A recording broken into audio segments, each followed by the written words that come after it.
On the one hand, Putin says sanctions only make us stronger.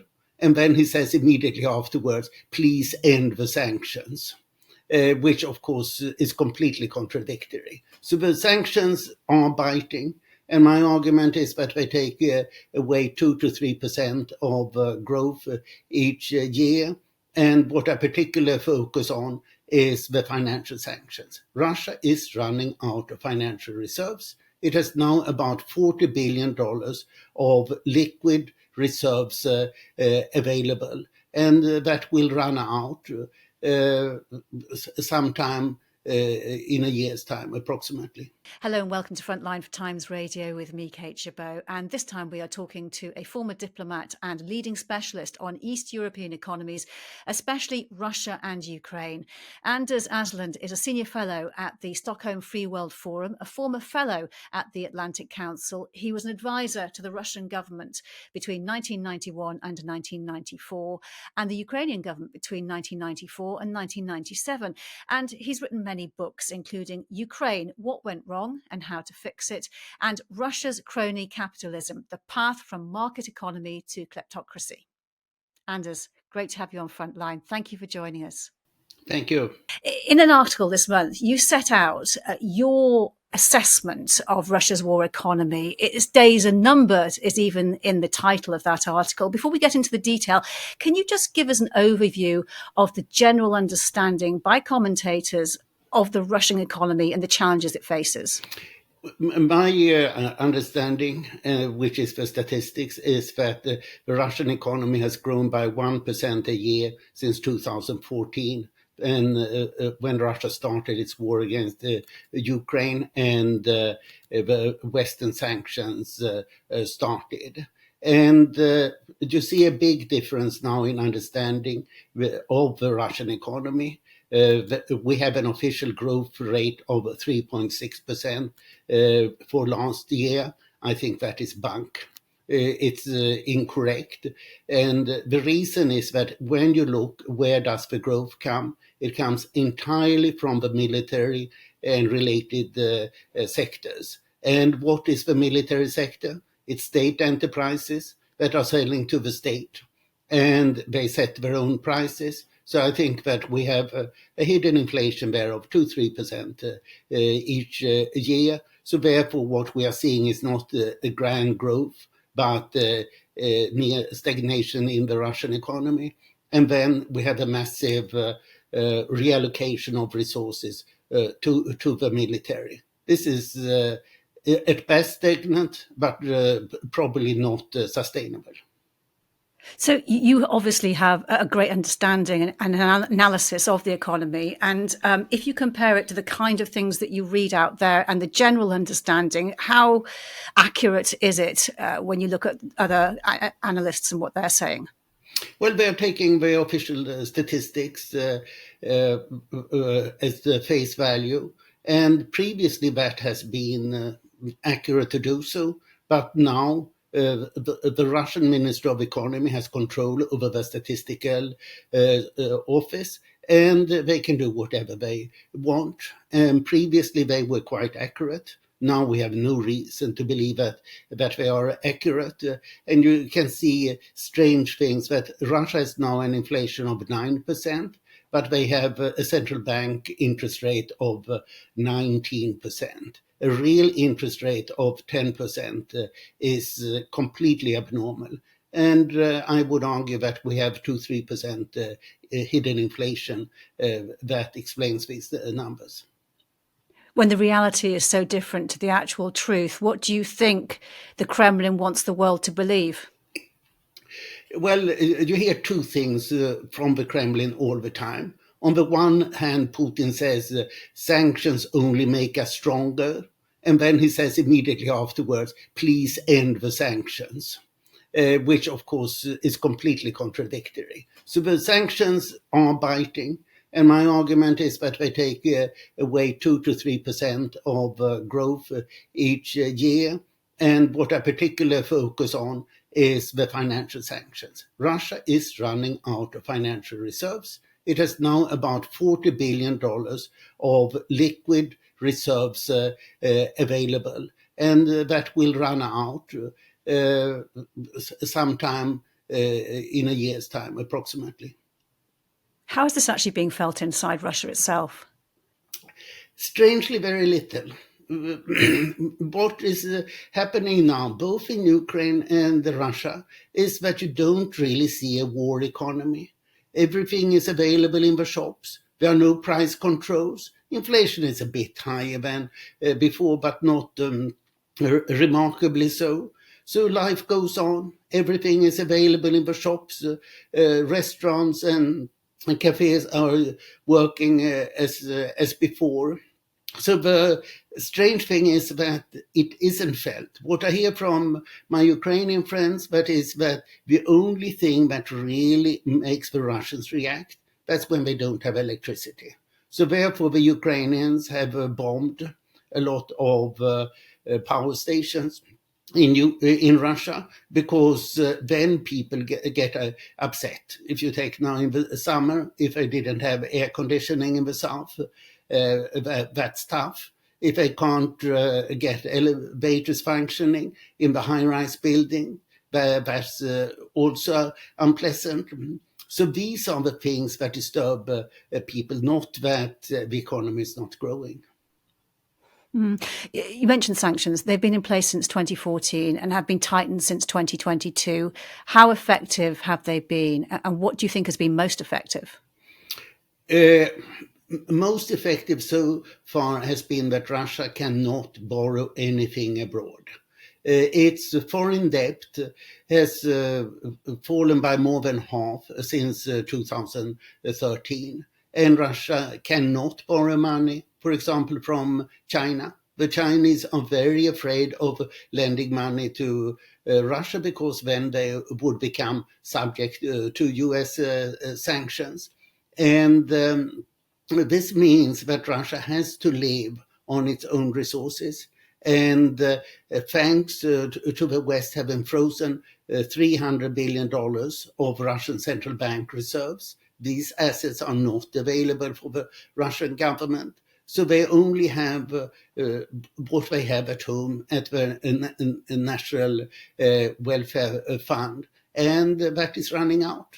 So my argument here is that this money will run out next year if Russia only has a tiny budget deficit of 2% of GDP. So Russia does not have that many resources. And then Russia has the choice, cut what public expenditures, because they can't raise more money. They can't borrow significant amounts of money. So then they have to cut. And what will they cut? Expenditures on the population, probably, or on the military? Well, perhaps. What effect is all of this actually having on Russia's ability to project influence and power? It means that Russia is no longer a superpower. It is a very limited power. And that's the main thing that we need to take out of this discussion. You write that the only sectors that are growing are the military and its related infrastructure. How is that impacting the rest of the economy and the lives of ordinary people? You're saying that actually at the moment things are available in the shops, and they are available, but presumably this cannot go on indefinitely.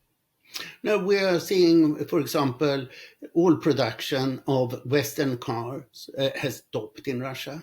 And this it hurts the most developed parts of Western Russia, St. Petersburg in particular. And airplanes, all the airplanes Russia have essentially are Boeings and Airbus. And they can't fly without reserve parts. And you can't get those parts legally. You can get quite a lot illegally, but it costs a lot and it's difficult. And more or less they are running out. So this means that Russia's developed economy is gradually, not fast, but gradually declining.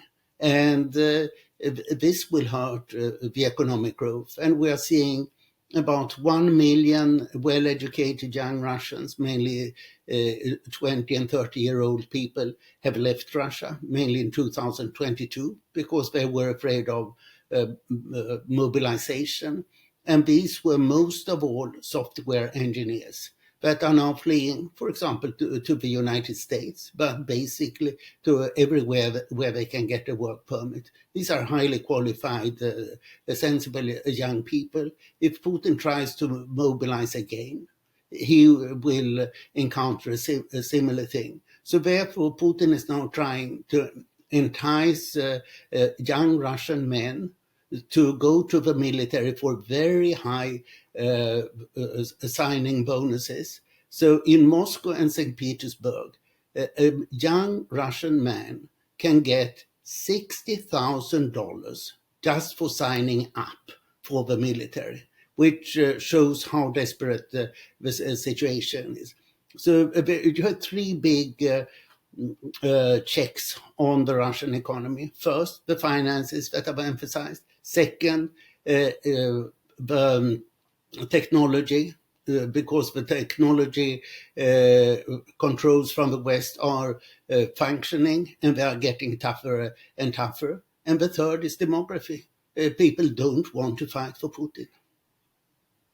And how has the population exodus and the pressure to supply soldiers to the front line actually impacted society?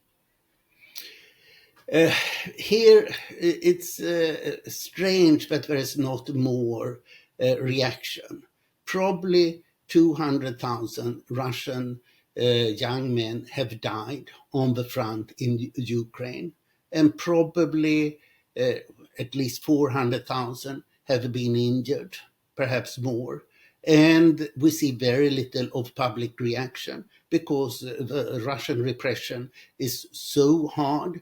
When people, for just a statement, can be sentenced to 25 years in prison, and quite often for 8 years in prison. Even to like something on a social network, you can get 8 years in prison for that in Russia. So therefore, Putin has managed to keep all popular dissatisfaction under control so far. You say people don't want to fight for Putin, but he's still managing to supply the soldiers. How long do you think that will be able to be sustained for? Basically, they are just raising the cost until they get a sufficient number of soldiers. Both Ukraine and Russia are now mobilizing 30,000 men each month. And they have problems reaching the targets, but they do. How much is Russia spending on the war in Ukraine? You see different numbers, 8 or 10% of GDP. I prefer the higher one. That's $190 billion. And Ukraine spends $100 billion a year, including the Western military support. They're incredible figures. And you met the head of Ukraine's military intelligence in Kyiv about 3 weeks ago, is that right? Yeah. He told you that he'd received intelligence that the Kremlin will sue for peace at the end of 2025 because the money will run out. Do you think this is credible? Of course, he has an interest in saying that, but I do think that it's credible because it's what I calculate myself, knowing that Russia has about $40 billion left in its liquid part of the reserve fund now, and it needs $40 billion a year to finance a budget deficit of 2% of GDP. So if it is preparing or considering, if that's true, that it's considering to sue for peace in 2025, what do you expect to see politically between now and then, and also what it might try to achieve on the battlefields and in the war itself? Well, on the battlefield, what is important for Ukraine is to isolate Crimea. And we are very close to doing that. And this is an important development that reserves too little attention, partly because it's a piece by piece. And if Ukraine gets the right to use US ATACMS or German Taurus missiles, then they can easily take out the Kerch bridge to Crimea, and then Crimea is isolated. So it's not far from doing that. If Ukraine does that, Putin will be in a very poor situation at home. And that is what's important. What Putin clearly hopes for is not what is happening in the war. He is not going to make any breakthrough. He might take another little village in the eastern part of Ukraine. It doesn't change anything. He cannot take any significant town. These towns that we are talking about now, Pokrovsk, for example, had 60,000 inhabitants before the Russians had completely destroyed it, and the Ukrainians still hold it. So these are small towns that you hear in the news. What Putin is hoping for is that Donald Trump, his close friend, will win the US presidential election. So basically between now, if it is to sue for peace between now and 2025, it's a waiting game for the Kremlin, is it? Yeah, I think so. Russia cannot, as it looks now, win on the battlefield as long as the West provides sufficient financial and military support to Ukraine. And it does until the end of this year. Next year, it's still an open book. Will the US give a new supplemental budget to Ukraine? If Kamala Harris wins the elections, probably the US will quickly and quietly do that at the end of this year in the lame duck session of Congress. If Trump wins, that will not happen. What pressures is the Kremlin facing in keeping the supplies of arms, weapons and soldiers to the front line? It turns out that they don't have munitions themselves. So they have to rely upon North Korea. So this head of Ukrainian military intelligence, General Budanov, when asked what is most important in terms of deliveries to Russia, he said North Korea. After that comes nobody. After that comes nobody. So it's North Korea, millions of artillery shell that are important for Russia. And that also shows how vulnerable it is. So Ukraine has now bombed at least 3 big deliveries of North Korean munitions, hundreds of thousands of artillery shells. And this is coming back to your question, if Ukraine gets the right to bomb further in, take the railways between Siberia and Russia. There are only a few railway bridges that have to be taken out there. So bomb them, send out partisans and bomb them. This is what the Ukrainian military intelligence wants to do. How effective do you think that permissions for use of those Western weapons for long-range bombing into Russia could be in terms of damaging and inflicting a decisive economic blow against Russia? I don't think that it's the economic blow. It's more the psychological, that people feel that they are actually in war. Because until now, ordinary Russians have not felt that they are in war. You might have heard the reactions when the Ukrainians broke into Russian territory in the Kursk region, and people said, "Why are they attacking us? We haven't done anything." So this was the ordinary Russian reaction. Ordinary Russians don't recognize that that is Russia, is pursuing a war against Ukraine, and that Ukraine has a right to defend itself. But I always use one simple fact here. German military production peaked in July 1944, after the whole country had been bombed by the Allies for quite some time. So we should not hope that bombing of the war itself will stop the economy. You said that the Russian population in general isn't feeling the war at all. What difference do you think it will make if they do? You will have two reactions. The first reaction, as we have seen in Kursk, is that the support for the war increases.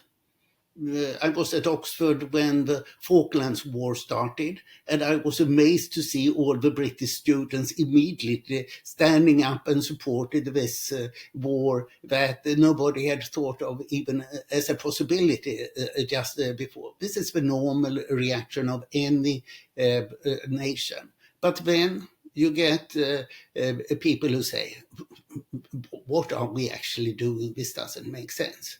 And here we would rather look to the top elite who are really deciding what is happening in Russia. And we will not know what they think, because if they think something bad about Putin, they would not say it, because then they would be out. You believe that getting the long-range permissions to strike deep into Russia, coupled with an extra $50 billion a year from frozen Russian assets, could secure victory for Ukraine. Can you describe how you see that going? Yeah, so first Ukraine needs this money in order to get its economy functioning. The Ukrainian economy is actually growing by 4% this year, and it did last year as well. So it's functioning surprisingly well. And so this is what you need the money for, and you need more arms. So you need long-distance missiles, particularly the German and US ones.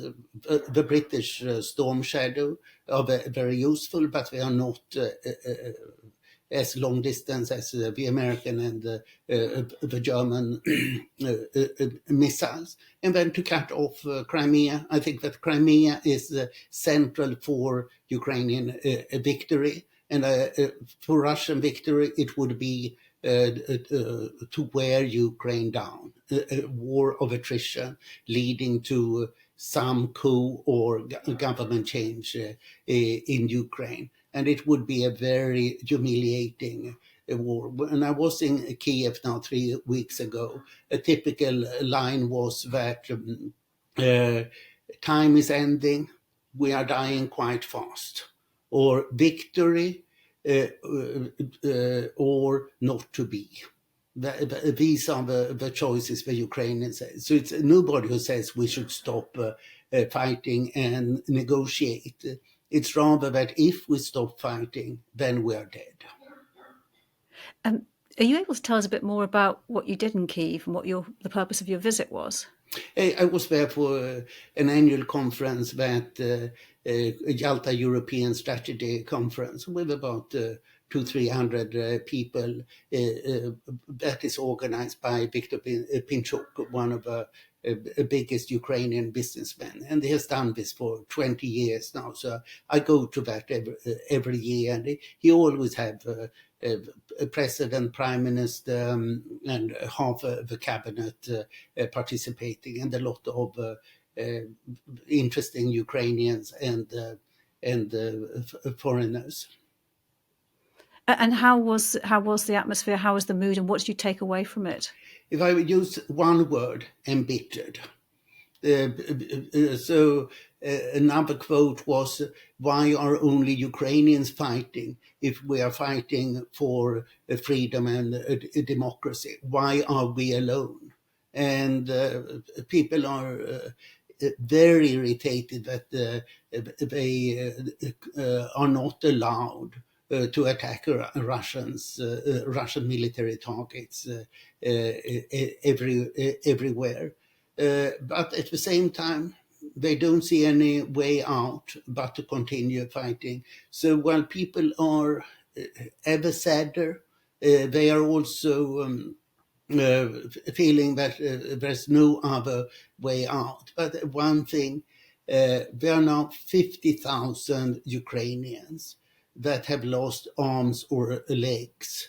So you see a lot of people with who are disabled. On a more positive note, that 35 billion euros, which is going to be loaned to Ukraine, that the EU has agreed on now, using profits from frozen assets to pay back those loans, as I understand it. How much of a difference and how quickly will that be allocated, and how can you see it being used? I think that this is very important. And it's difficult to say, but I would presume that they will do it very fast. The European Commission, which is in charge of it, is very pro-Ukrainian, as Ursula von der Leyen shows so well. And they can do this quite fast because the one big problem is Viktor Orban of Hungary, and he can't block this. It's been an ingenious way of getting around that block, hasn't it? Yeah, fortunately, the EU has some decisions that can be made with a qualified majority, and this is one of them. And this would be very important. Then, of course, the next question is, can sufficient arms be bought for this? And here the good the answer is that Ukraine has no capacity to produce arms, mainly drones, for $20 billion a year. So it's much more now that Ukraine needs the money to support its own arms production. So it's not necessary for European countries to give arms in the same way as previously. A lot has happened since you wrote your book, Ukraine, What Went Wrong and How to Fix It. In 2014, you argued for a sound strategy to contain corruption in Ukraine. Otherwise, you said it might cease to exist. What did you mean back then? And how optimistic are you today that the necessary reforms will secure its survival? I think that a lot has been done already. So when I wrote that book, Ukraine came 142 out of 180 countries on Transparency International's Corruption Perception Index. Now Ukraine has crept up to 104th place, which is of course still on the lower half, but it's a substantial improvement. And corruption normally takes quite some time to sort out and to measure. The alternative, which was very stark in 2014, that was Viktor Yanukovych, who wanted to deliver Ukraine to Putin and get a suitable amount of money himself. That's the purest definition of treason. And tell me about the progress that you've seen then on corruption and getting rid of it from which has been endemic in Ukraine. What I consider the main thing is transparency and digitization. You can now get lots of different permits online. You don't have to talk to any bureaucrat any longer. That's extremely important. And public officials have to declare their incomes and their wealth. And they have done so in great detail.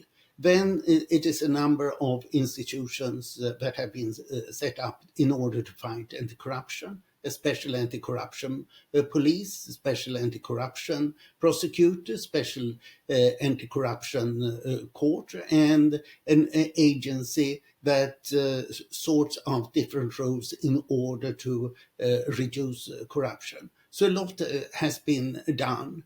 And one of the most important factors is that Ukraine has very good investigative journalists. So whenever something is done, there is some journalist who reveals what is going on, who has made how much money. And fortunately, Ukraine has not a terrible libel legislation. So journalists dare to publish by name and with numbers what various officials have done. And some are being sentenced, but often they manage to get away. But still, they cannot stay in a public policy position if they have been revealed to be so corrupt. So the transparency sorts it out. Anders, as I said in the introduction, you're an economic advisor to the Russian government in the immediate wake of the collapse of the Soviet Union. Can you briefly describe how Putin's crony capitalism works, and as your book describes it, and how long can it actually keep working?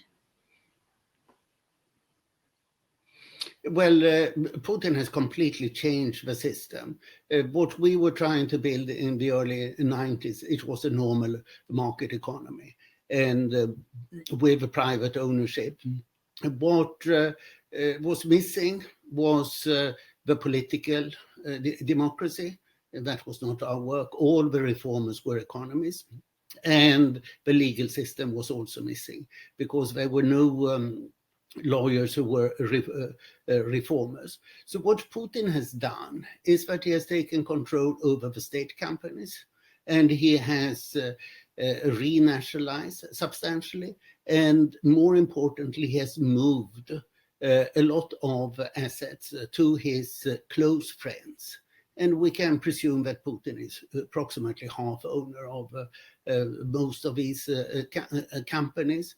And he has accumulated an enormous offshore wealth, as we know, in several different ways. The Panama Papers, Forbes assessments of the wealth of four cousins of his have become billionaires in Russia. And 5 childhood friends have become billionaires. So Putin is spreading his wealth on many people so that he can secure it.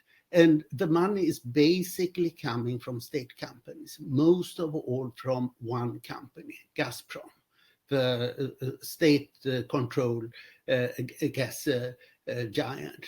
And Putin and his friends take out $10 to $15 billion from Gazprom each year. And therefore, it's very important that Gazprom is now making a loss. There's no money to take from Gazprom any longer. So this is a big blow to Putin and his close circle. And what impact that has, we don't really know. Anders Aslund, it's been great speaking to you. Thank you so much for joining us on Frontline. You've been watching Frontline for Times Radio with me, Kate Gerbeau. If you'd like to support us, you can subscribe now or listen to Times Radio or go to thetimes.co.uk. My thanks to our producer today, Louise Sykes, and to you for watching. Bye for now.